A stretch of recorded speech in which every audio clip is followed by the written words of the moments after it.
Hi guys, welcome back to my channel Soumya talks. ఈరోజు మనం చామగడ్డ పులుసు చేసుకుంటున్నాం, కొంచెం ట్విస్టెడ్ నా స్టైల్లో అనమాట. వీడియో చూసేయండి. వీడియో చూస్తూ నిన్న మనం మాట్లాడుకున్న టాపిక్ని కంటిన్యూ చేద్దాం.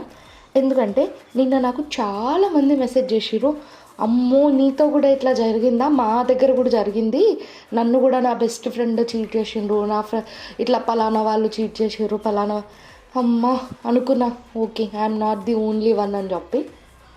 అంటే మనం ఒకరం మునిగితే సరిపోదుగా, మనతో పాటు ఉన్న వాళ్ళు కూడా మునిగితే ఆనందం వేరు, ఆ సాటిస్ఫాక్షన్ వేరు అనమాట.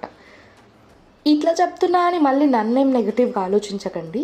బికాస్ ఈ బ్యాడ్ ఎక్స్పీరియన్స్ నాకే అయిందా అని చెప్పి నేను డిప్రెషన్లో పోవడకన్నా, ఓకే ఇట్లాంటిది ప్రతి ఒక్కరికి అవుతుంటుందిలే అని చెప్పి నన్ను నేను సర్దు చెప్పుకోవడం బెటర్ కదా, అందుకే చెప్పిన అనమాట.